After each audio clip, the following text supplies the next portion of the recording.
శ్రీ గురుభ్యో నమ. ఈ మధ్య కాలంలో ఒక 3 వీడియోలు చేయవలసిన అగత్యం ఏర్పడింది. సరే దాని ద్వారా లైకులు, వ్యూస్ పెరగడం అయితే జరిగింది గానీ, చీవాట్లు కూడా బాగానే పడ్డాయి. ఇరు పక్షాల నుంచి చీవాట్లు పడ్డాయి. విషయం ఏంటో ఈ పాటికి మీకు అర్థమై ఉంటుంది. మన చిన్నజీయర్ స్వామివారు శంకరుల గురించి మాట్లాడినటువంటి దానికి అందరూ స్పందించినటువంటి దాని మీద నేను స్పందించినటువంటి విధానం ఎవరికీ నచ్చలేదు. ముఖ్యంగా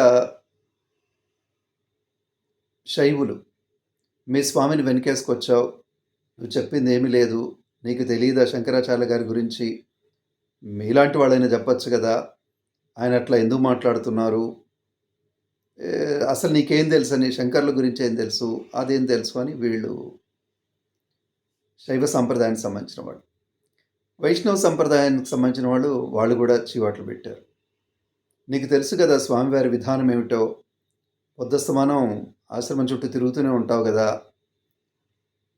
మన స్వామివారిని మనం సమర్థించుకోవాల్సిన అవసరం లేదా? మన వైష్ణవుల్ని కూడా మనం సమర్థించుకోకపోతే పరిస్థితి ఏమిటి? అసలు నువ్వు వైష్ణవుడివేనా? నువ్వంతా వాళ్ళకే అనుకూలంగా మాట్లాడుతున్నావు" అని వీళ్ళన్నారు. నేను నిజానికి ఎటువైపు మాట్లాడలేదు. తటస్థంగానే మాట్లాడాను. తటస్థంగా అంటే అటు ఇటు కాకుండా అని కాదు. ఒక సమస్యని ఎలా ఎదుర్కోవాలో చెప్పాను నేను దాంట్లో. ఇట్లా కాదు, ఈ విధంగా కూడా చేయొచ్చు, ఎదుర్కోవచ్చు అని చెప్పాను. నా ఉద్దేశ్యం ఏంటంటే, మనం నలుగురం ఉన్న చోట, ఒక ఇల్లు కావచ్చు, ఒక పాఠశాల కావచ్చు, ఒక వ్యవస్థ కావచ్చు, ఏదైనా ఒక వ్యాపార సంస్థ కావచ్చు, నలుగురం కలిసి పనిచేస్తూ ఉన్నప్పుడు తప్పకుండా దాంట్లో ఎవరో ఒకళ్ళు మిగిలిన వాళ్ళకి ఏదో ఒక సమయంలో మానసికంగా ఇబ్బంది కలిగించేటువంటి ఒక విషయం జరుగుతోంది, ఒక మాట మాట్లాడతారు. ఆ సన్నివేశం కొంచెం క్లిష్టంగానే ఉంటుంది. అందరికీ కూడా క్లిష్టంగా ఉండే ఒక సమయం వస్తుంది. వచ్చినప్పుడు మనం తీసుకునే నిర్ణయము, మనం ప్రవర్తించే విధానము, మనం చూపించే సంస్కారము, సామరస్యత, ఇవే మన మీద గౌరవాన్ని పెంచుతాయి. ఇవే మనమంటే ఏంటో ప్రపంచానికి తెలియజేస్తాయి. ఒక సమస్యను ఎదుర్కొనే విధానాన్ని బట్టే మన చరిత్ర నిర్మాణం అవుతోంది. ఇది పెద్దలు చెప్పిన విషయం. కాబట్టి నేను కూడా అదే విధంగా ఇది మన ఇంటి సమస్యగా భావిద్దాం. భావించి అందరం కూర్చొని మాట్లాడుకుంటే బావుంటుంది అనేది నా ఉద్దేశ్యం ఉంటే నేను అలా చెప్పాను.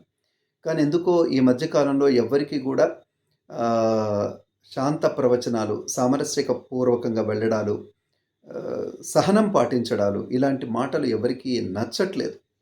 ఎవరికి వాళ్ళు అందరూ కూడాను చాలా భయంకరమైన, బలమైనటువంటి ఈటెలు, బల్లాలు, శూలాలు, చక్రాలు విసురుకోవడానికే సిద్ధంగా ఉన్నారు గానీ, మాటలతో కూడా, విధానాల్లో కూడా ఎక్కడ కూడా సంయమనం పాటించాల్సినటువంటి అవసరం ఏముంది అన్నట్టుగా, అంటే తగ్గేదే లేదు అన్నట్లుగా ప్రవర్తిస్తున్నారు కానీ, మనం తగ్గి కూర్చొని మాట్లాడుకుంటే బావుంటుందేమో అనేటువంటి విధానం ఏం లేదు. సరే, వీళ్ళ పరస్పర వాగ్యుద్ధాల వల్ల పోనీ చరిత్రకు గానీ, సమాజానికి కానీ ఏమైనా నిర్మాణాత్మకమైన విషయం అందిందా? అంటే ఒక సత్యాన్ని ఆవిష్కరించారా? అంటే ఏమి ఆవిష్కరించలేదు. అట్లా కాకుండా ఒక మార్గదర్శకమైన విధానం ఏమన్నా సమాజానికి తెలియచేశారా? అంటే ఒక సమస్య వచ్చినప్పుడు ఇలా పరిష్కారం చేసుకోవచ్చు అని ఏమైనా చెప్పారా? అది కూడా జరగలేదు. అంటే అందరి దృష్టిలో ఇప్పుడు ఏమైపోయిందంటే, మనమేమో అనుకున్నాం గానీ వీళ్ళు కూడా నేల టికెట్ గాళ్ళే. వీళ్ళు కూడా ఇలాగే మాట్లాడుకుంటారు. పెద్ద తేడా ఏం లేదు ఎవరికైనా. కావేశాల్లో ఏ ప్రాణికి ఎవరికీ కూడా పెద్ద తేడా ఏం లేదు. ఈ శాస్త్రాలు ఇవన్నీ కూడా ఏదో అనుకోవడానికే తప్పితే, నిజమైనటువంటి పరిస్థితి వస్తే వాళ్ళలో ఉన్నటువంటి అసలు విషయం అందరి రంగులన్నీ బయటపడుతూ ఉన్నాయి అని సమాజం అనుకున్నది తప్ప, అంతకుముందు వ్యక్తుల మీద, వ్యవస్థల మీద ఉన్న గౌరవం పలచనైందే తప్ప, తగ్గిపోయిందే తప్ప ఏమీ పెరగలేదు. మనమేమి మార్గదర్శకమైన, అంటే ఒక సమస్య వచ్చినప్పుడు దాన్ని సమాజానికి మార్గదర్శకంగా ఉండేలాగా కూడా సమస్యను పరిష్కరించుకోవచ్చు. మనకు కొన్ని చెప్తూ ఉంటారు పెద్దవాళ్ళు. ఉదాహరణకి బాలసుబ్రహ్మణ్యం, కృష్ణ గారి మధ్యలో ఏదో జరిగిందని. ఏంటో 10 సార్లు, 100 సార్లు మీడియా వాళ్ళు గుచ్చి అడిగినప్పటికీ కూడా వాళ్ళు దాన్ని చాలా మామూలు విషయంలాగా, ఏదో జరిగిపోయిందిలెండి, అప్పుడు ఎలా జరిగిపోయింది. అంటే ఇట్లా ఇద్దరు మనుషుల మధ్య ఉన్నటువంటి దాన్ని ఏ విధంగా అయితే సామరస్యంగా పరిష్కారం చేసుకున్నారో, మనం కూడా అట్లా చేసుకోవచ్చు. కానీ ఎందుకో మనం సిద్ధంగా లేము. మన రంగులేంటో బయట పెట్టేసుకున్నాము. నేను మొదటి నుంచి కూడా తటస్థంగానే మాట్లాడతాను. కారణం ఏంటంటే, మా నాన్నగారు మమ్మల్ని అలా పెంచినటువంటి విధానం. అంటే ఆయనేమంటారంటే, దేశభక్తి, దైవభక్తి 2 విషయాల గురించి ప్రస్తావించినప్పుడు, దైవభక్తి లేకపోతే నీకు మాత్రమే ప్రమాదం. నువ్వు మాత్రమే నరకానికి వెడతావు. లేదంటే నీకు మాత్రమే మోక్షం లభించదు.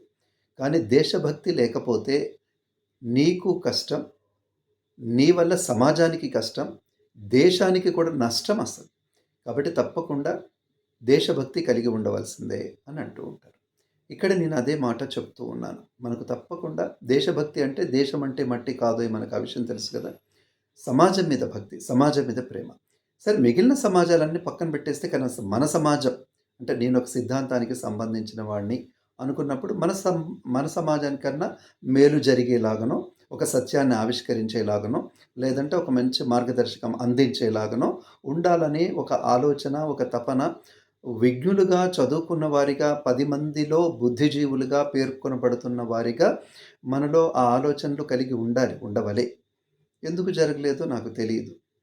మొత్తానికైతే అట్లా జరగలేదు.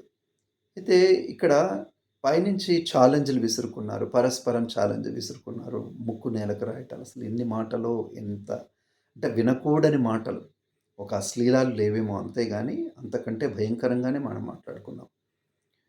అయితే ఇక్కడ నేనేమంటానంటే ఆహ్, శైవులైనా, తర్వాత వైష్ణవులైనా, తర్వాత మధ్వాచార్యులైనా ఎవరైనా గాని త్రిమతాచార్యులు ఎవరైతే ఉంటారో వాళ్ళు ఒకరినొకరు కాదనుకోని మాదే సరైనటువంటి మార్గం అనుకోవడానికి చరిత్రలో వీలు లేదు. ఎట్టి పరిస్థితుల్లో వీలు లేదు.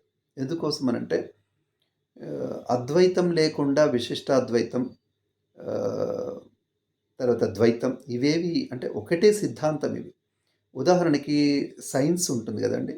సైన్స్‌లో ఒక ధ్వని సిద్ధాంతమో, అణు సిద్ధాంతమో, లేదంటే నీటి గురించో, గాలి గురించో ఒక నలుగురో, 8 మందో సైంటిస్టులు పరిశోధన చేసినప్పుడు ఎక్కడి నుంచో అక్కడి నుంచి వరుసగా 1, 2, 3, 4, 5, 6, 7, 8, 9, 10 వరకు కూడా సైంటిస్టులు ఉంటే వాళ్ళందరి చరిత్రలు, వాళ్ళందరి పరిశోధనలు, వాళ్ళ గురించి మనం చదువుతాం.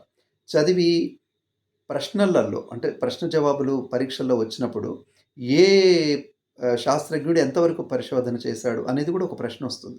వీట్లల్లో ఫెయిల్ అయినటువంటి వాళ్ళు, అంటే అపజయం పాలైనటువంటి వాళ్ళు, సగం సగమే పరిశోధనలు చేసినటువంటి వాళ్ళు కూడా ఉంటారు. కానీ సైన్స్ వీళ్ళందరినీ సమాన స్థాయిలో ఉంచుకొని సమానంగా అధ్యయనం చేస్తుంది.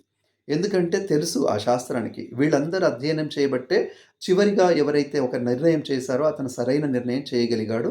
అవి వీటి మీద ఆధారపడి ఉంటాయి. మంచైనా, చెడైనా. విజయాలైనా, అపజయాలైనా. కాబట్టి ఒక సైన్స్ విద్యార్థి ఏ విధంగా అయితే చదువుతున్నాడో, మనం కూడా మన సిద్ధాంతాన్ని చదవట్లేదు. నేను ఒకటికి 100 సార్లు అదే చెబుతున్నాను. శంకరాచార్యులంటే అడ్డబొట్టు, రామానుజాచార్యులంటే నిలువుబొట్టు. మనం అడ్డబొట్టుకు, నిలువుబొట్టుకు సంబంధించిన వాళ్ళం అనుకుంటున్నాం కానీ, అసలు అద్వైతం, విశిష్టాద్వైతం ఛాయలకు కూడా మనం వెళ్ళట్లేదు. ఆ లోతులకు వెళ్ళట్లేదు. తెలుసుకోవడానికి అంటే చెప్పడానికి ప్రయత్నం చేసేటువంటి పెద్దలు బోలెడంతమంది సిద్ధంగా ఉన్నారు.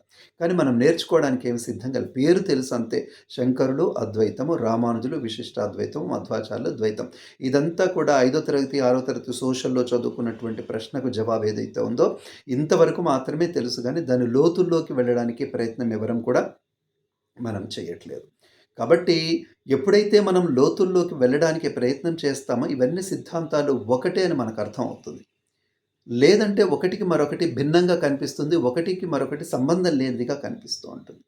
మా నల్లగొండలో శంకరాచార్య జయంతి చేయడానికి సన్నద్ధమైనటువంటి మొదటి వాళ్ళలో నేను కూడా ఉన్నాను. అట్లా శంకర జయంతి చేస్తున్న సందర్భంలో రామానుజ సహస్రాబ్ది కూడా వచ్చింది. అప్పటినుంచే రామానుజ సహస్రాబ్ది కూడా చేస్తున్నా. ఒకానొక సందర్భంలో నేను అక్కడ, ఇక్కడ కూడా ఉపన్యాసాలు ఇవ్వవలసినటువంటి పెద్దలెవరైనా రానప్పుడు నేను ఇవ్వాల్సినటువంటి పరిస్థితి ఏర్పడితే, నేను ఇక్కడ నాకు తెలిసిన విశిష్టాద్వైతం గురించి, రామానుజాచార్యుల గురించి ఇక్కడ చెప్పడం. అక్కడ నాకు తెలిసిన ద్వైతము, తర్వాత శంకరాచార్యుల గురించి అక్కడ చెప్పడం జరుగుతుంది. ఇక్కడ, అక్కడికి వచ్చేటువంటి పెద్దవాళ్ళు కొంతమంది ఉంటారు. అట్లా వచ్చిన వాళ్ళలో ఒక పెద్దాయన, చాలా పెద్దాయన నా దగ్గరికొచ్చి, "నువ్వు వైష్ణవుడి కాబట్టి విశిష్టాద్వైతమే చెబుతా అనుకున్నాను. ద్వైతం గూడా చెప్పావు. శంకరాచార్యుల గారి గురించి కూడా చాలా బాగా చెప్పావు. పర్వాలేదు నాయన" అంటే మంచిదండి. చాలా ఆశీర్వాదం. చాలా సంతోషం అన్నాను. ఆ తర్వాత ఏం జరిగిందంటే ఆయనేమన్నారు, "మా శంకరుల గురించి నువ్వు ఇంత గొప్పగా చెప్తావు అనుకోలేదు. అంటే నేనన్నాను, "లేదు మాస్టారు మీరు తప్పంటున్నారు. మా శంకరుడు కాదండి మన శంకరుడు." అంటే, "నీకెలా తెలిసింది? అద్వైతం గూడా ఎలా తెలిసిందంటే," "నేను అదృష్టవంతుడినండి. మీ ఇంటి తర్వాత మా ఇల్లుంటుంది. కాబట్టి నేను రోడ్డు మించి వెళ్ళేటప్పుడు మీ ఇంట్లో మనుషులెవరున్నారు? ఇల్లు ఎలా ఉంది? మొత్తం కూడా పరిశీలించుకుంటూ వెళ్ళడం అనేది సహజంగా అలవాటుగా ఉంటుంది. ఆ తర్వాత మా ఇల్లుంటుంది. కాబట్టి మీ ఇంటి విషయాలు మొత్తం వివరాలన్నీ నాకు తెలుస్తాయి. కానీ మీరెప్పుడు కూడా మీ ఇల్లు దాటి ఒక్కడుగు కూడా మా ఇంటి వైపు వేయలేదు. కాబట్టి మా ఇల్లు ఎలా తెలుస్తుంది అండి?" నేనన్నా. ఆయనన్నారు, "అసలు ఇల్లు గురించి ఎందుకు మాట్లాడుతున్నావు? మీ ఇల్లు వేరే చోట, నా ఇల్లు వేరే చోట కదా!" అంటే, నేనదే చెప్తున్నానండి. నేను విశిష్టాద్వైతాన్ని చదువుకోవాలంటే, అద్వైతం చదవకుండా చదవడం అసాధ్యమైనటువంటి విషయం. ఎందుకంటే, రామానుజాచార్యుల వారు ఆ రోజున శంకరులు ఏదైతే చెప్పారో, దాన్ని దాన్ని ముందర వేసి, దాన్ని ముందు పెట్టుకొని, ఇంకా ఈ సమాజానికి ఏం అందవలసి ఉంటది. అంటే ఇది పరిశీలన, పరిశోధన అని చెబుతున్నాను. ఏమందవలసి ఉంటుందో చెప్పారు. అంటే ఇక్కడ శంకరాచార్యులు అవతార అనంతరం రామానుజాచార్యుల అవతారానికి మధ్యలో 200 సంవత్సరాలున్నాయి సుమారుగా. ఈ 200 సంవత్సరాల తరువాత జన్మించినటువంటి ఒక వ్యక్తికి అవతలి వ్యక్తి మీద ఒక ద్వేషము, ఆ సిద్ధాంతం మీద ఒక ద్వేషం ఉండే అవకాశం ఉందా? ఆ తర్వాత 200 సంవత్సరాలకు పుట్టినటువంటి మధ్వాచార్యులకు అలా ఒక ద్వేషం ఉండే అవకాశాలుంటాయా? ఏమన్నా కొంచెమన్నా మనం అర్థం చేసుకోవాలి గదా! వాళ్ళకే లేని ద్వేషం మనకెక్కడ? మనకెందుకు? ఇది కదా మనం అర్థం చేసుకోవాల్సింది. కాబట్టి వాళ్ళేం చేశారు అంటే, అప్పుడున్న సమాజానికి శంకరాచార్యులు ఏదైతే అందించారో, అది సరిపోని పరిస్థితో, లేదంటే దాన్ని అర్థం చేసుకోలేని పరిస్థితో ఏదో ఏర్పడింది. కాబట్టి దాన్ని ఇంకాస్త సంపూర్ణం చేయడం కోసం రామానుజాచార్యుల వారు ఆ సిద్ధాంతాన్ని కొనసాగిస్తూ విశిష్టాద్వైతము అన్నారు. అంటే ఆ అద్వైతాన్ని అలాగే ఉంచుకొని విశిష్టాద్వైతము అన్నారు. తర్వాత ద్వైతం అన్నారు. అంటే దాని అర్థం ఏంటి? వాళ్ళు ఒకళ్ళకొకళ్ళు ఒకదాని మీద ఆధారపడి మరొక సిద్ధాంతాన్ని చేశారు. సిద్ధాంతం అంటే శాస్త్రం అని అర్థం. సిద్ధాంతం అంటే ఒక పార్టీ కాదు, రాజకీయం కాదు, వర్గం కాదు. సిద్ధాంతం అంటే శాస్త్రం, సామాజిక శాస్త్రం. అంటే విదేశీయులు కనుక మన ఆధ్యాత్మిక శాస్త్రాన్ని ఇండియన్ ఫిలాసఫీని కనుక వాళ్ళు చదవాల్సి వస్తే ఈ త్రిమతాచార్యుల్ని తప్పకుండా చదువుతారు. తప్పకుండా వాళ్ళు అధ్యయనం చేస్తారు. అలా అధ్యయనం చేసినటువంటి మహనీయులు ఎంతోమంది చెప్పినటువంటి ఒక మాట ఏంటంటే, రామానుజాచార్యుల వారు లేకపోతే శంకర సాహిత్యం మనకు బోలెడంత మృగ్యమైపోయి ఉండేది. దొరికేది కాదు, లభించేది కాదు అన్నారు. కారణం ఏంటంటే, ఆ సాహిత్యాన్ని మళ్ళీ వీరు వెలికితీసి వాటన్నిటిని ఉటంకిస్తూ వీరు ఒక శ్రీభాష్యం తయారు చేయవలసి వచ్చింది కాబట్టి, అవన్నీ మళ్ళీ మళ్ళీ మనకు దక్కాయి. తర్వాత రామానుజాచార్యుల తర్వాత ఎందుకు మాత్రం దక్కాయి అంటే, రామానుజాచార్యుల యొక్క జీవిత కాలం ఎక్కువ 120 సంవత్సరాలు. తర్వాత ఇంకొక విషయం ఏంటంటే, విశిష్టాద్వైతంలో ఒక విషయం ప్రవేశపెట్టబడింది అప్పటినుంచి. అంటే ఈ ప్రమాదం శంకరాచార్యుల వారి విషయంలో గమనించే చేసి ఉంటారేమో, లేదంటే తెలీదు. ఏమిటంటే, ఆచార్య పరంపరను గౌరవించడం, ఆచార్య పరంపరను ప్రతిరోజు కూడా స్మరించుకోవడం అనేటువంటిది ఒక విధానం ఉంటుంది. ఆ విధానంలో అది రామానుజాచార్యుల వారి దగ్గర నుంచి ఈ రోజు వరకు ఉన్నటువంటి ఆచార్య పరంపర సంపూర్ణంగా ఉంది. ఆధారాలతో సహా సంపూర్ణంగా ఉంది. మధ్య మధ్యలో ఎక్కడైనా ఒకటి అరా ఏమైనా పోతే పోయినా ఏమో గాని దాదాపు వరుసగా ఇప్పటి వరకు కూడా కాపాడబడుతూ వస్తూ ఉన్నాయి. అంటే వాళ్ళకు తిరునక్షత్రం చేయడం, వాళ్ళకి సంబంధించిన కార్యక్రమాలు చేయడం గూడా ఈ రోజు వరకు జరుగుతోంది కాబట్టి చరిత్రలు ప్రామాణికంగా నిలబడ్డాయి. అయితే శంకరాచార్యుల నుంచి రామానుజాచార్యుల మధ్యలో మాత్రం ఒక చిన్న ఇది వచ్చేసింది. ఆ ఆఘాతం వచ్చింది. ఆ ఆఘాతం సమయంలో సరిగ్గా కాపాడబడలేదు. దానికి కారణం జైన, బౌద్ధ మిగిలినటువంటి మతాల యొక్క ఉన్నటువంటి వైషమ్యం కూడా అయితే అవ్వచ్చు. అంటే వైదిక మతాన్ని అణగదొక్కడానికి చేసేటువంటి ప్రయత్నాల్లో అది కూడా ఒక భాగమైతే అవ్వచ్చు. మొత్తానికైతే మనకు శంకర భాష్య మృగ్యం కాకుండా కాపాడబడినటువంటి వ్యక్తి అని విదేశీయులు కూడా అంగీకరించారు.